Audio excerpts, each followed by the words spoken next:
Hello শিক্ষার্থী বন্ধুরা, সূর্যঘড়ি বিদ্যানিকেতনে তোমাদের আবারও স্বাগত।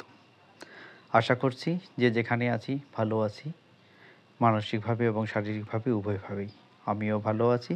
যাই হোক, আজকের ভিডিওটি তাদের জন্য ফলপ্রসূ হবে যারা সামনে 30 তারিখে পরীক্ষা দিতে যাচ্ছ। বন্ধুরা, জানি না কে কতটুকু তোমরা প্রিপারেশন নিছো। যাই হোক, অনেকে রিকোয়েস্ট করছিলা যে আজকে আমরা কি করব, আজকে কি করব, এটার জন্য অনেকে রিকোয়েস্ট করছিল যে তোমাদের একটি সাজেশন দরকার। কিসের উপরে? ইংরেজির উপরে। যেহেতু আমি ইংরেজির মানুষ, তাহলে তোমরা তো আমাকে ইংরেজিই চাইবা তোমার কাছে, তাই না? আচ্ছা, যাই হোক, মজা করলাম বন্ধুরা। অনেকে রিকোয়েস্ট করছো যে তোমাদের সাজেশন দরকার।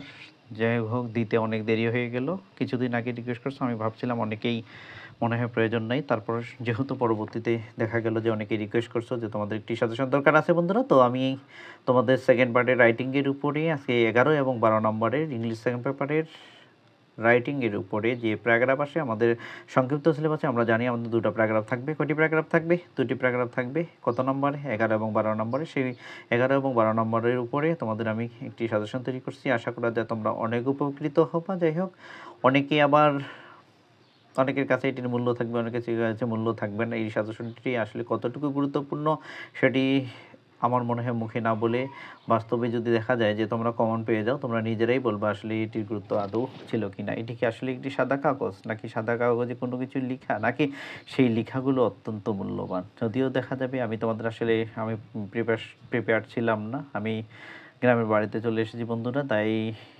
বসে বসেই তোমাদের জন্য, যেহেতু তোমরা রিকোয়েস্ট করছো, রিকোয়েস্ট ফেলতে পারিনি, তাই হালকাভাবে অল্প সময়ের মধ্যে চেষ্টা করলাম তোমাদেরকে একটি শেষ পর্যায়ে, আমরা বলি না জীবনের শেষ চিকিৎসা, তো এইরকম যেহেতু তোমাদের আর কি নাই, হাতে সময় বেশি নেই, তোমাদেরকে একেবারে চূড়ান্ত পর্যায়ে শেষ পর্যায়ে এসে তোমাদেরকে একটি সাজেশন দিচ্ছি। আশা করা যায় এটি অনেক গুরুত্বপূর্ণ ভূমিকা পালন করবে তোমাদের জীবনে।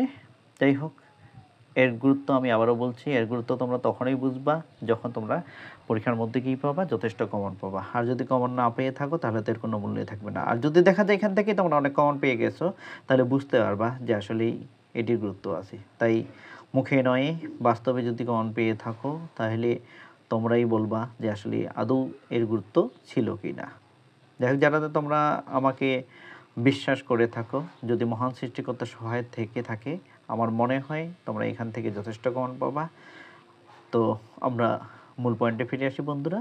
আমি আবারও বলছি, আজকের এই সাজেশনটি শুধুমাত্র ইংলিশ সেকেন্ড পেপারের 11 এবং 12 নম্বরের উপরে। যদি তোমাদের আরও সাজেশন দরকার হয়ে থাকে তাহলে অবশ্যই আমাকে বলবা, আর যদি না থাকে তাহলে তো আমি অন্য ভিডিও দেবো। কারণ আমি, তোমরা যারা আমার ভিডিও দেখো তারা জানো যে আমি বিগত ক্লাসগুলো থেকে টেক কোয়েশ্চেন দিচ্ছি। আজকে যেহেতু সামনে পরীক্ষা, তাই তোমাদের রিকোয়েস্ট আমি রিকোয়েস্টকে আমি কি করতে পারিনি, অবজ্ঞা করতে পারিনি, অস্বীকার করতে পারিনি। তাই তোমাদের জন্য কি করলাম, একটি সাজেশন নিয়ে উপস্থিত হলাম। যাই হোক, এটাকে আশা করা যায় তোমরা কাগজ না ভেবে অত্যন্ত গুরুত্বপূর্ণ, মূল্যবান এবং দামি উপহার মনে করে এটাকে তোমরা তোমাদের জীবনে কাজে লাগাবা। যদিও সময় নাই, তবু এক পলকে দেখে নিবা আমরা আসলে এতদিনে কি পড়লাম এবং আসলে বাদৌ কিছু পড়ছি কি না।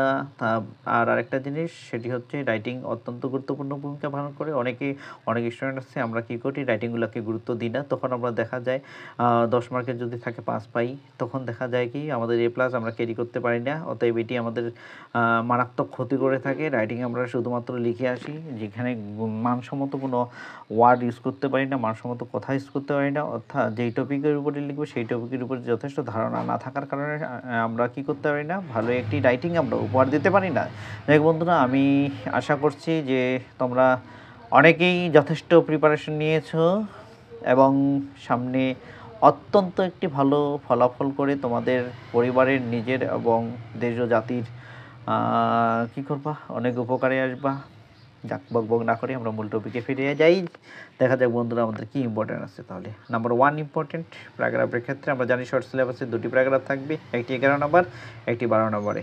তাহলে এই ইম্পর্টেন্ট দুটোর মধ্যে উলটপালট হতেই পারে, দুটোর মধ্যে থেকেই 11 নম্বরে কী আসবে, 12 নম্বরে কী আসবে, দুটোই আমি এক জায়গায় করে দিচ্ছি বন্ধুরা। আচ্ছা, মূলত 1 নম্বর ইম্পর্টেন্ট আছে অ্যান আইডিয়াল স্টুডেন্ট। কী হয়েছে? An ideal student. 2 নম্বর হচ্ছে city life and rural life. যাই হোক, তোমরা এখানে আরেকটা জিনিস মাথায় রাখবা, যখন কোনো প্রশ্ন পড়বা এই প্রশ্নগুলো নানানভাবে ঘুরিয়ে ফিরিয়ে আসে থাকে। এই প্রশ্নগুলোর মধ্যে আমরা কী কাজ করব, যে যেন বুঝতে পারি যে কীভাবে আসছে। তো city life and rural life সেটা আসে আমাদের, দেখা যায় যে city life and country life, city life and village life, এইভাবে বহুভাবে একটা কোশ্চেন আসতে পারে। তো বন্ধুরা, তোমরা যেন বুঝতে পারো যে আমাদের কোশ্চেনগুলো কীভাবে আসে, এই দিক দিয়ে অবশ্যই কী করবা, মনোনিবেশ করবা। নাম্বার 3 ইম্পর্টেন্ট হচ্ছে রোড অ্যাক্সিডেন্ট। কি? Road accident. Number 4 price hike.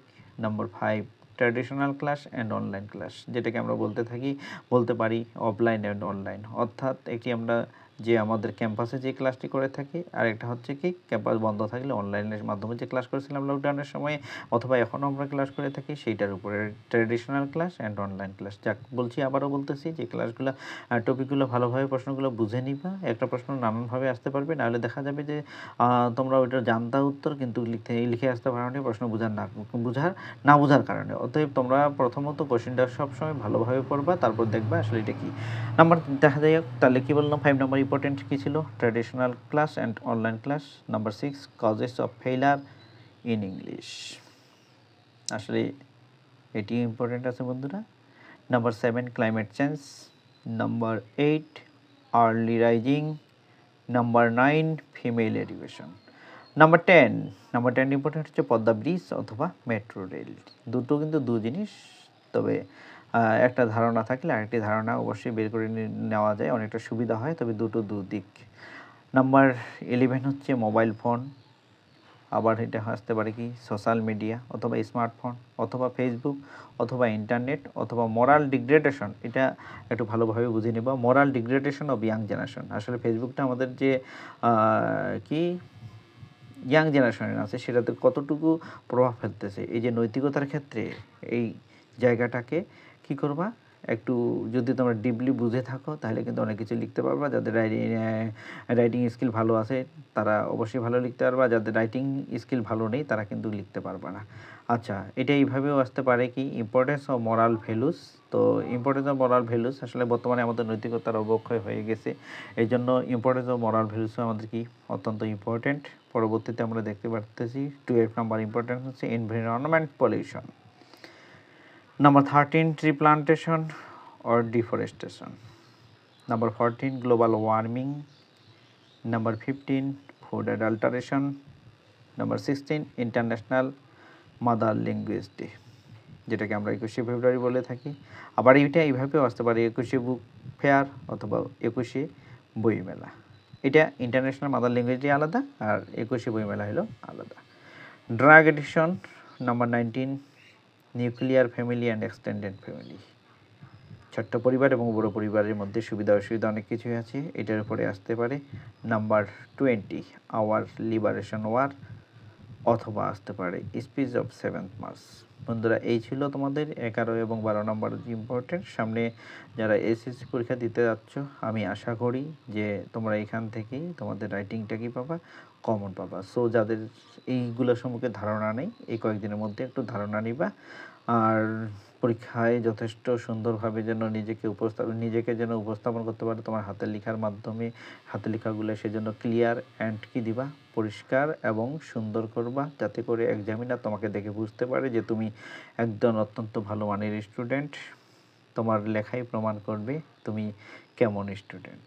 So be careful. তাই তোমাদেরকে অত্যন্ত সচেতন হতে হবে, এবং পরীক্ষায় যেন ভালো কিছু করতে পারো সেই দিকটা কী করতে হবে, লক্ষ্য রেখে নিজের মান সম্মান, বাবা মার মান সম্মান, এবং সর্বোপরি যে তোমার নিজস্ব ডেভেলপমেন্ট, অর্থাৎ ব্যক্তি জীবনে মানুষ হিসেবে তোমার দক্ষতা, জ্ঞান এবং সব কিছুর জন্য কী করতে পারো, বিকশিত করতে পারো, তোমার রেজাল্ট যেন ভালো করতে পারো, সেই আশা ব্যক্ত করে আজকের ভিডিওটি এখানেই শেষ করছি। আশা করা যায় তোমরা এখান থেকে উপকৃত হবা, সেই সঙ্গে তোমাদের বন্ধুরা যেন এই ভিডিওটি দেখতে পারে, তাদেরও যেন উপকার হয়, বেশি বেশি শেয়ার করে দিবা। যাই হোক, আমি আগেই বলছি এটির গুরুত্ব তখন হবে যখন এখান থেকে কমন পাবা, আর যদি দেখা যায় যে না এখান থেকে কমন হয়নি, তাহলে তো এটির মূল্য থাকবেই না। তো আমি মনে করি হতাশ হওয়ার কিচ্ছু নেই, আশা করছি এখান থেকে তোমরা কন পাবা। তবে যারা এখান থেকে আরেকটা জিনিস মাথায় রাখবা, এই সাজেশনটা সকল বোর্ডের জন্য। এই জন্য যার যে বোর্ডে আসো এখান থেকে যদি হয়ে যায় যে গত বছর এখানে আগে আসছিল, ঠিক আছে, তাহলে ওটাকে বাদ দিয়ে পড়বা। তবে এই এমন কোনো কথা নেই যে গত বছর আসছিল এই বছর আসবে না, এমন কিন্তু কোনো নিয়ম নেই, সাধারণত আসে না। তাই এই জন্য সবগুলো সম্পর্কে কী করবা, ধারণা রাখবা। আশা করা যায় তোমরা কী হবা, অনেক উপকৃত হবা। যাই হোক, ভালো থেকো, ভালো রেখো। পাশাপাশি যারা আমাকে পাশে পেতে চাও তাহলে আমার চ্যানেলটি সূর্যকরী বিদ্যানিকেতন সাবস্ক্রাইব করে রাখিও। আজ এ পর্যন্তই। সর্বোপরি আবারও বলছি, তোমাদের যেন একটি ভালো ফলাফল তোমরা যেন উপহার দিতে পারো নিজের জন্য বা আমার জন্য এবং দেশ ও জাতির জন্য, সেই আশা ব্যক্ত করি, সেই শুভকামনা ব্যক্ত করে আজকে ভিডিওটি এখানেই শেষ করছি। ভালো থেকো, ভালো রেখো। ধন্যবাদ সকলকে।